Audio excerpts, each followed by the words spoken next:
Welcome, this is Jim, host of the Faith Influencer podcast, where we're going to dive into discussions on faith's role in everyday life, from navigating blended families to overcoming challenges.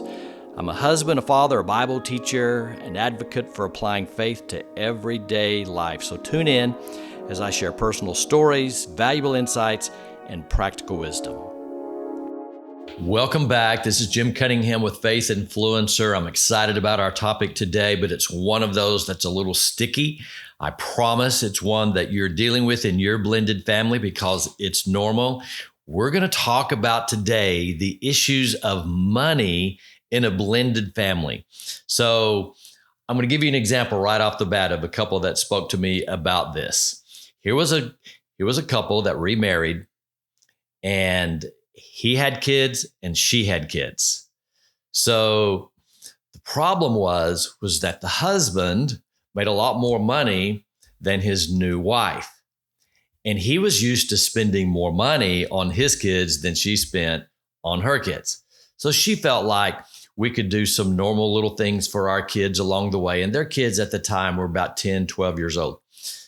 So what happened is that he was used to doing more for his kids. So he would buy shoes for his kids when they really didn't need shoes, just extra things like that. And she became very angry at that. Some of you listening know exactly what I'm talking about. She became very angry at the fact that he was spending what she thought was so much money on his kids, and she wasn't spending that on her kids. Because of the pressure, this is what he did. I don't recommend it. He called his ex-wife and said, I don't want you to say anything about this, but I'm going to give you $400 or $500. And I want you to use that to buy the kids some extra shoes or clothes or just fun stuff or whatever they want. But it's an issue now in my house. And so she doesn't know I'm giving you this money. I just want to give it to you to spend it. What do you think about that? Well, you've got to know that that is not the right way to go about that. You've got to know that hiding from your new spouse and giving it to your ex-spouse for the kids is not how you deal with money issues. But when I say that, a bunch of you already know that this is real because you're experiencing some form of this. As a matter of fact, when you look at the issues in blended families, we've already talked about most of them. The number one issue is always children.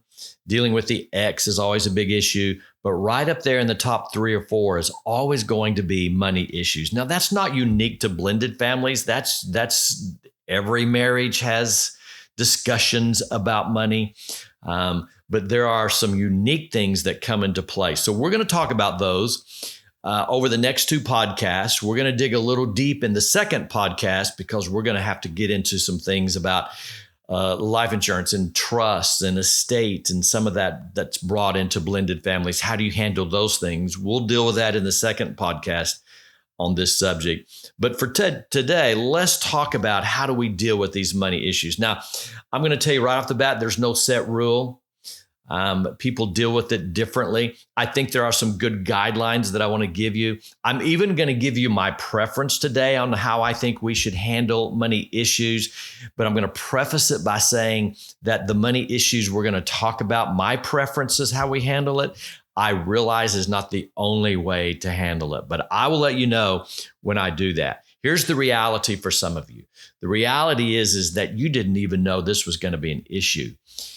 You had this wonderful idea that you were going to remarry and you have kids, maybe your partner has kids, and you blend this family, and somewhere after the first 3 weeks, month, 2 months, somewhere down the line, surprising to you, money issues pop up. You discover maybe that you spending some money on your children is an issue. Or maybe you're a little bitter because your spouse is spending money that you don't think they should be spending on their children. All of it is normal. So these are some challenges that people get blindsided with. And the disappointing thing is that you didn't know this was going to be an issue. And so when you remarry and it becomes an issue, you become a little disheartened towards your spouse because you don't like their attitude towards how you're spending money on your children. All of that's normal. So let's lay some groundwork before I ask you a couple of practical questions and deal with them. Here's the first thing I want to say as we lay this groundwork. Money discussions, I put discussions in quotations, or money issues, or for you, it might be money fights. Maybe that's a better way to describe it for you. I want you to first know it's all normal. So don't be disheartened because you're having these struggles. Don't be discouraged that money issues have come up. This is all normal. So let's start there. Don't want to bail out because this has popped up. No, this is all normal. I'm going to help you walk through this. I'm going to give you some practical things that if you put in place, it'll help you with these issues. So don't be disheartened. Now I'm going to drop the bomb. Here's the bomb that most people don't realize, but in dealing with anything, we realize, right, that we have to get to the root cause of what it is. The root cause of money issues are not what you think. Let me state it this way. The root cause of money issues in a blended family is seldom a lack of money. Not very often are the root causes of money issues scarcity of money. Almost always, the root cause of money issues in a blended family is control or power. That's always the root cause as far as I'm concerned. I don't think that if you spent $30, I'll give you another example here. Have you ever heard this? Here you are and your spouse calls out and says, honey, why is there on our bank account $30 for Stacy going to the pizza place? And you say, well, she wanted to go to pizza with her friends and play games, so I gave her $30. Have you ever had to answer to that? Or maybe there's another one where, when are you going to quit giving your child so much money? They've got to grow up sometime. Let them get a job, or they have a part-time job. Let them spend their own money. Ever had those discussions? Yeah. Well, you know what those are about? When he says, in this example, we'll say when he says, why did you give her $30 to go to the pizza place and play games? You know what he's really saying? He's not saying that $30 hurt us. We have a lack of money. We have scarcity. That's not what he's saying. What he's really saying is, I feel out of control. That's what he's really saying. Remember, we're getting to the root cause of what's going on here. Or when he says, when are you going to start or quit paying for so much of her stuff and giving her so much money? You know what he's really saying? I feel out of power. That's what he's really saying. He's not saying it's really a money issue. It's a control issue. It's a power issue. That's what the real root cause is. So I want us to get down to what's really going on to be able to help. All right, you got that? Was that a bomb for you? A bomb? Did we just blow your mind with what's really going on? Did you realize that it was because they feel like they're out of control? That's what the real issue is? Well, that's what it is. So how do we handle this? How do we handle these issues? Well, the way couples handle financial disagreements often reveals deeper issues of trust and communication. That's what's going to be uncovered. That's the painful part when you really get honest and start dealing with these issues. You're going to realize that maybe there's a lack of trust there or lack of communication. And as bad as I hate to say this, I really hate to say this, these are inherent things with blended families. You normally don't enter in your first marriage with your spouse distrust. But in a blended family, oftentimes you're carrying distrust from your previous marriage into this new marriage. And you may not even know it. It may just be a subconscious thing that there is this distrust because of what you've already experienced. And so it's already there. So when we're walking through this, we really have to take a shovel and start uncovering some of these issues. And one of them may be distrust, and certainly a lack of communication. When I'm working with someone and we're dealing with financial issues that have become the battleground for their marriage, when we're looking at those kinds of things, it's usually a sign of relationship dynamics that are going on here that need to be addressed. And I'm going to say this 1,000 times. Every time you listen to this podcast, almost I'm going to say this. Do not neglect the importance of counseling. That's not a sign of weakness, it's a sign of strength. When you have marriage counseling to make yourself better, when you do that, what you're actually saying is that you have a deep level of care.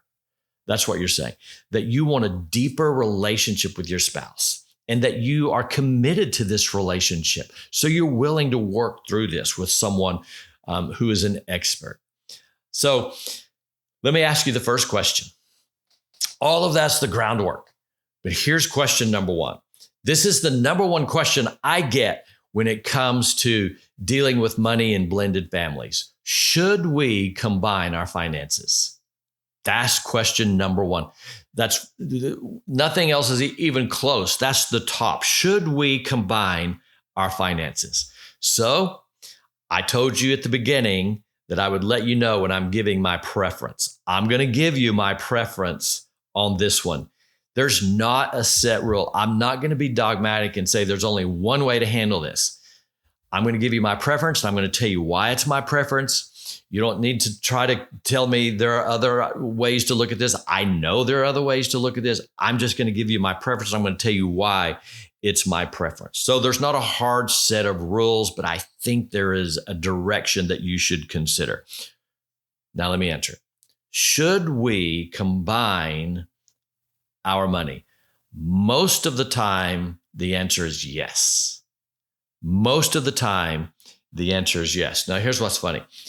I'm having a conversation with my wife. And in a future podcast, she'll be on with me, so you'll get to meet her. I'm having a conversation with my wife, and we're walking through some of these because we're 15 years in, you understand. So we've gone through all of this. We've already covered these issues in our marriage. That's why I'm able to talk to you about it, because I've been through it for 15 years now. So it's not theoretical for me, it's real. So I asked her, I'm going to talk about my preference that we should encourage people to join their finance together. Her response, oh, you're going to get some pushback on that. I said, why? Give me your perspective, because we combine our finances. I said, why are we going to get some pushback on that? She said, because people are walking into a new marriage with all kinds of things that happened in their past, in their previous relationship. She said, as a matter of fact, this is what she said. Can you believe this is what she said to me? She said, if something happened to me and you, one, I probably would never remarry again, which I liked hearing that, but that's selfish. Two, she said, I would never combine finances. I said, so what are you saying? She said, I'm not saying anything about our relationship. I'm just saying that at this point, I don't want to go through all of those. You do your thing, I'll do my thing. Now, I don't like that. I'm not going to say I agree with that.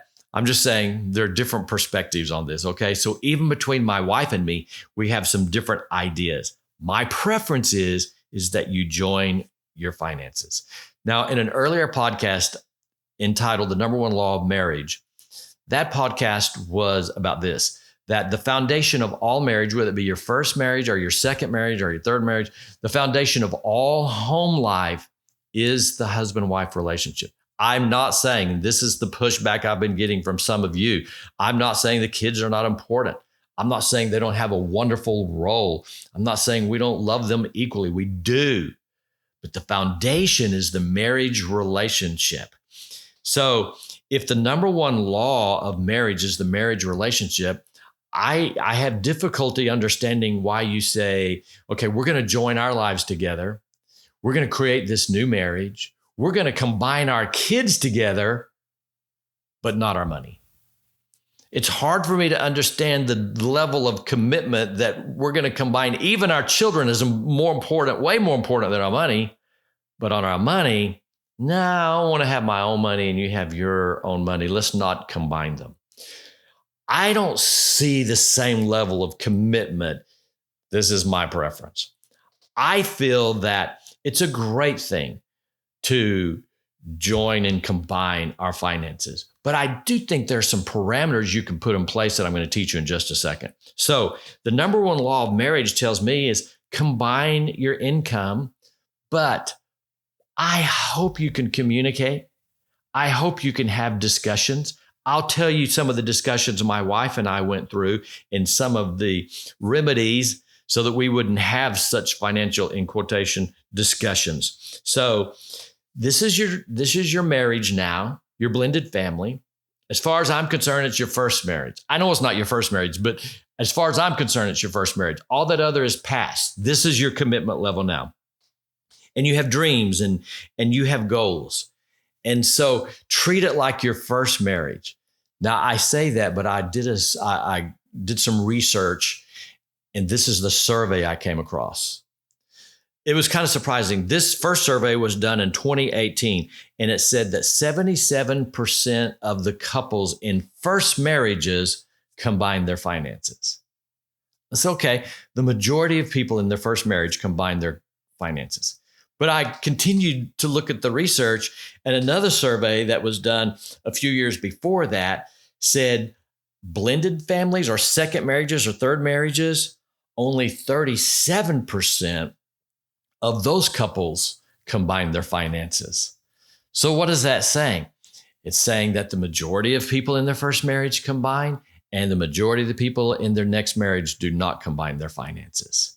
Now, that's the reality. But I'm going to say, I don't think that's necessarily the best way to go. I think there's some better alternatives to having separate accounts from each other. So let me dive into that. So here's another example. Maybe you've remarried and you have two children. And the stepdad makes a lot more money than you do. This is a real life situation, and it may even be yours. So you feel guilty about spending money on your children because the majority of the money in the household is coming from him, and it could be vice versa, but it's coming from one of the spouses. So your alternative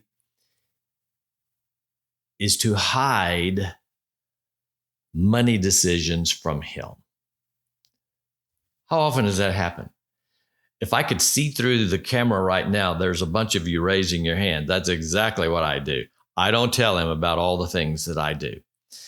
Well, I realize that happens all the time, but I'm saying to you, if the marriage is the number one relationship and the foundation of the family to raise great kids that have been blended together, then what kind of marriage is it where you're hiding your financial decisions from your spouse because you don't know how to deal with money issues? That's not a foundation that I think should be built. That's a foundation of distrust, not a foundation that you really want. So that's an alternative. Hide your money, spend money, and you're afraid they're going to say something. So you're going to hide it, not tell that person. You're going to begin to stuff money back in your wallet, and you've got $100 bill back there that your spouse doesn't know about, so you can spend it and not worry about anything being said. You're all saying, I do that. I do that. All right. Here's the last thing I want to give you. I want to give you a better way to handle that. I want to tell you what my wife and I do so that one, we're not being secretive. That's never the way to go. Never the way to go. Keeping secrets from your spouse. I don't even have to defend that. It's never the way to go. So let me give you something that's a little more harmonious for your marriage. Let me give you an alternative, but it will require communication. It will require communication. If you can't communicate, you got to do this with a counselor. You have to do this with a counselor. So here's what you do. You set a time that cannot be interrupted by children or anyone else between you and your spouse. You know what you're going to discuss. You're going to discuss money.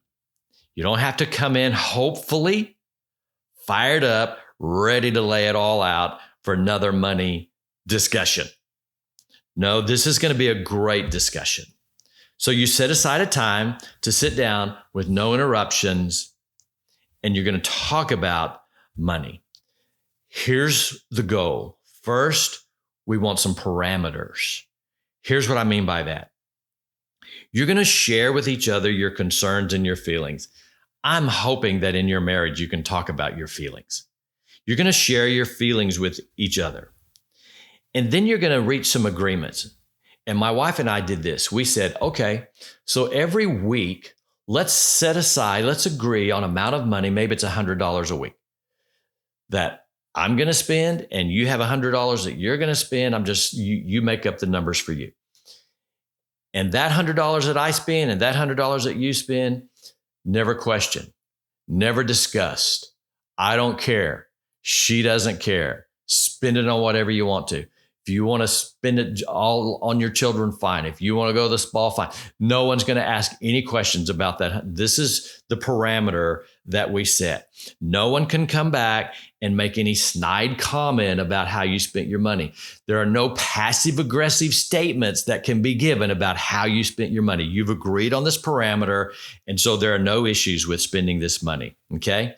You've reached that decision. So now, if you want to send $30 for Stacy to go do pizza with her friends and play games, you're not going to get a comment from the sidelines, okay? Because you've put some parameters here. Then you're going to agree to, if it's above $500, that's our deal. If it's above $500, we're going to sit down and have a discussion about it. And so whatever the number is for you, if you can sit down and communicate and come to an agreement with these parameters, and this is how we're going to spend, and we're going to get rid of all the snide comments. It's the snide comments and the passive aggressive statements that make you want to hide your money. We're going to get rid of all of that because we're going to discuss it and put some parameters around. So when you do that, you know what you're doing? Now you have some guilt-free spending, because I know you want to spend money on your kids and you want to bless your kids. And I do too. And my wife does, and you do, and your spouse does. But this is how you do it without having discussions. If you go to marriage counseling, this is what they're going to say to you. This is how they're going to guide you into handling this issue. So I hope that helps. In the next podcast, we're going to pick it up from here. Thank you. Jump on and like this. That helps us a lot. Comment. I want to see your comments. Other questions about money that I haven't talked about, send those to us. Share this with other people, because I promise you they're having the same issues. Thank you for joining us. Again, this is Jim Cunningham with Faith Influencer.